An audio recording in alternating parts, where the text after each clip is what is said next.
I guess I usually do like a section on interesting facts and stuff like that. I haven't done this for a very long time, but I just thought I'll find some interesting information that's happening in. I wanted to do something different today. I want to try and spin this off, but I wanted to find interesting things that happened on the day of the recording of the podcast. Nice. So today, obviously being the 24th of September, I found out that in 1962, on the 24th of September, the University of Mississippi agreed to admit James Meredith as the first black student. Nice. And so I did a little bit more research. 1962. Yeah. And James Howard Meredith, he is an American civil rights movement figure. Nice. He's a writer, political advisor, and Air Force veteran. And in 1962, he became obviously the first African-American student to be admitted into segregated University of Mississippi. And it was after the intervention of federal government, an event that was flashpoint in the civil rights movement, which was inspired by President J.F. Kennedy. And basically, Meredith decided to exercise his constitutional right and apply to the University of Mississippi. His goal was to put pressure on the Kennedy administration to enforce civil rights for African Americans. It's funny, right? Whenever I hear stuff like that, the first black person, especially in like 1962, I guess in the present time it's ages ago. Yeah. Right? In the biggest scheme of things, It's not that long ago, you know. it's not long at all. I know. You know? like that's our grandparents kind of like era. Like I've got one grandparent left. She would have been alive. You know what I'm saying? Like, Yeah. 1962. not In long. fact, my dad was born in 1958. Wow. You know what I'm saying? My dad was born in 1958, if I'm correct. So it's like, that is not That's not long long ago. Yeah, and to think like, bro, like, we were not accepted as a race, Yeah. as a human being, not that long ago. Yeah. And we've come such a long way, but it also makes me think that, we still got so much more to go. Yeah. Do you know what I mean? That's mad. That's what I mean, I don't. Yeah, it's the first black, and the thing is, we're not finished with all the first black. Yeah. This or first black. Like, it's like because we're just not. We're not still at all. And it's just an interesting kind of What's that? reflection when you hear like something like that. 1840. So it's about 60 years ago. Yeah. My dad is born in It's 1958. not long man. at all. Like, It's less than 100 years ago. So You know. it was the first black per student was admitted into a segregated yeah. university in Mississippi. That's not even in England, you know. I don't know. I mean, now I guess I'm gonna do like a mini interview for Cool. you. Just certain things that. So you said that you were from Tottenham. Yeah, I was born and raised in Tottenham. Okay, did you grow up there and do school in there, secondary school, So college? I'm don't live in North London now. Okay. But I was born and raised in Tottenham. I lived there up until I was 25. Okay. So up until like last summer. Or last year, should I say? Went primary school in Tottenham, secondary school in Enfield, college in Hackney. Then I went away for 3 years to Buckinghamshire, High Wycombe for university. Cool. But I was still back and forth because I worked in London, wasn't Yeah. far. So all that side of North and like to an extent East London is where I've grown up my whole life. Do you know what I mean? So yeah, that's where I'm from. So yeah. is it? What inspires you to write?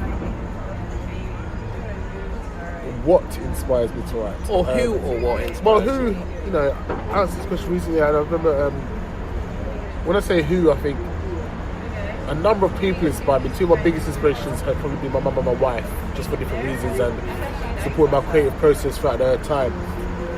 What inspires me to write is, the idea of feeling free in expression inspired me when I first started. It's like I felt so caged at a time when I started writing. Just left university, wasn't sure what I was going to do in my future. I just felt locked and, really upset and emotionally down, and I had no way to put it into words.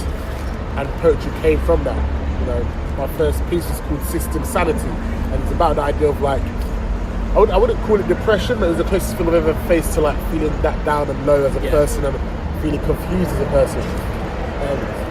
Now what inspires me, alongside the idea of expression, is one, how creative can I be? Like, how fun can I be? Like, writing is fun for me. How different can I be with my work and my content? And you've seen some of my pieces. I try to make it as fun and as out there as possible in a way that makes sense. And the final thing is, so long term, like, I'm trying to be one of the best children authors ever. Yeah. Do you know what I mean? So the idea of creating more stories for young people, look back on when I finish with 10, 15, 20 books, hopefully. Do you know what I mean? So those are the different elements of what inspires me to kind of keep doing what I do and keep pushing my skill set. Okay. So let me go back to this. Yeah, what did you study at university? I studied law. Studied law? Yeah. How did you go from law to writing? Would you say writing has always been a passion of yours? No, so I studied law. Studied law, and then by the time I was in my third year, I was doing a lot more stuff that was around sport and young people.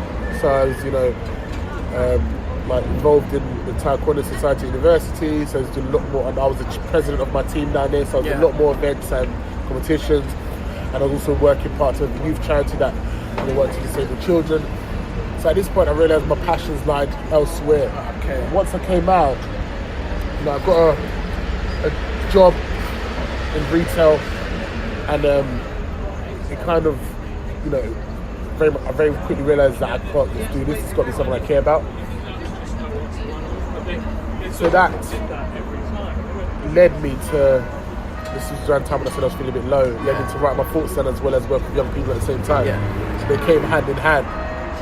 And that's when the idea came to write the book. Okay. This time I was writing spoken word pieces, I was working with young people, which is to an extent what I do now. I'm a youth worker as an author. I write and I work with young people. So my career's been like this since I've left university, and it's just developed and progressed in both areas. And that's when it kind of really took off once I left university, and I was like, okay, I'm good at this.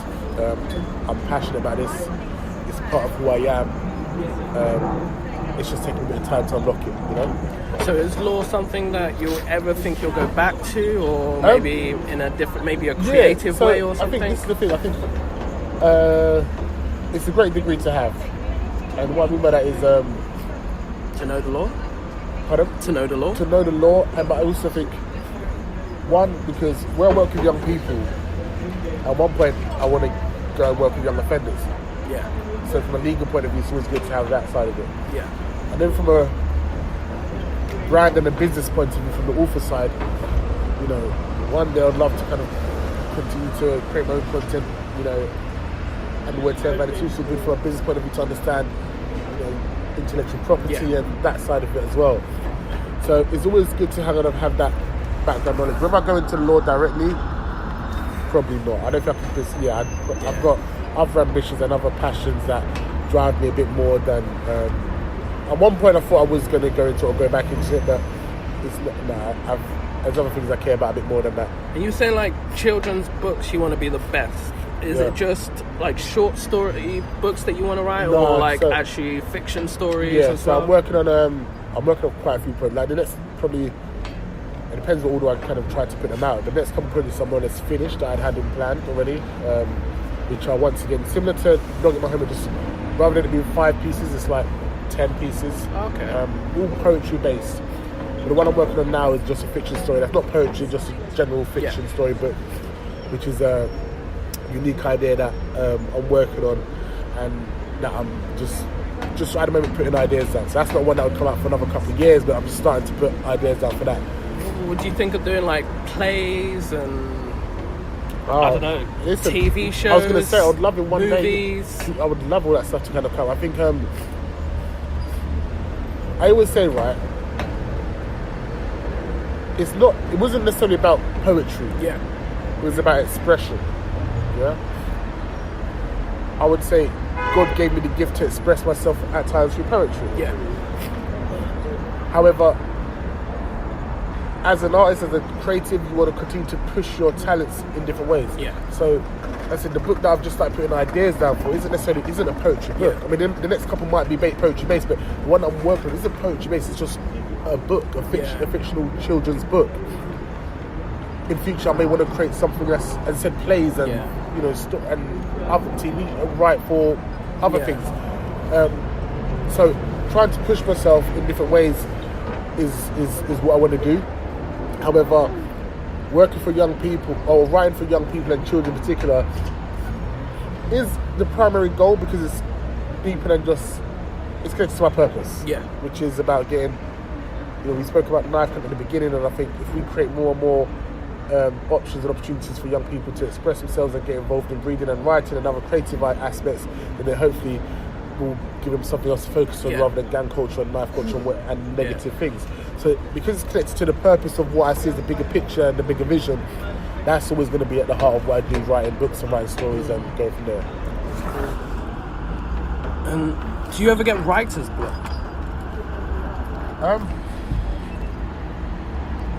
So it's not, I wouldn't say I never get writer's block. I think every writer goes through periods where they don't write, but that's what I do in terms of, I go through periods when I purposely don't write. Okay. Do you know what I mean?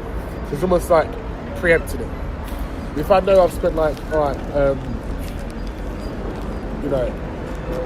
project that I'm working on, I wrote 6 poems within 2 weeks, right? Children poems. I thought, that's enough now.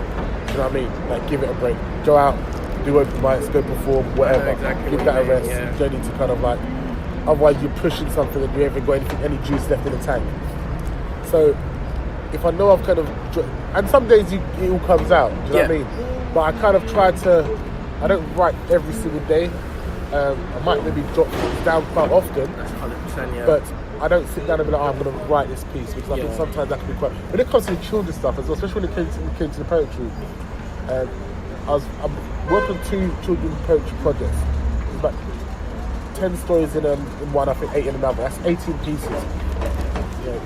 I didn't do them all within one go.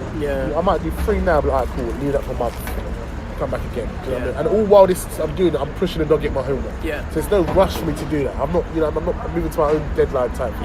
Because otherwise, you're forcing it. It's not natural. It's not creative. It's just words on a paper that don't mean anything. Do you know what I mean?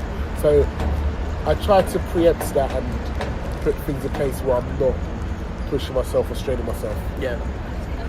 I know exactly what you mean, because I don't know if you heard the Stop the Killing poem that I put on Instagram. I'm not sure I see that one. It goes, stop the killing, innocent people are dying, I don't want to see another mother in the street crying. Yes, I've heard that. I like that one. So the first half of it, I wrote it in 2014, 2015. There we go. Then I got to the end and I was like, I tried to write another bit, and if you look in the notes for it, there's so many paragraphs and paragraphs of things that I've written after, and I've read it back and I was just like, it doesn't work, doesn't sound right. And it was only quite recently, and I was just, everything that's going on right now, and it just you know what, I'm gonna write this. I think I was in the park and I was over here and I overheard a conversation with this group of men. They were talking about how young people nowadays, growing up in one-parent homes, and all this kind of has an effect on when your mother is trying to be the mother and the father. You need your father around. You can't just rely on the mother to just do both roles. Although it's been a thing that they've done for years and years, it shouldn't be. Where are the fathers? And it was just that question. I was just like, right, because I grew up in a 2-parent home, and it's only now my dad passed away. I can see how hard it would have been if my dad had passed away, or my dad was not there when it was just me and my brother growing up. Oh my gosh, how much the stress my mum would have been on just to raise us. It would have been mad. So I can't imagine a woman doing it on her own in this day and age, and trying to combat what's going on in the world and keeping that child under control. And it seems like it's too much. It is a lot. So I don't know. It's just that it's just things that are going on in the world. That's what inspires me to write. So nice. that's where I draw most of my influence from. I liked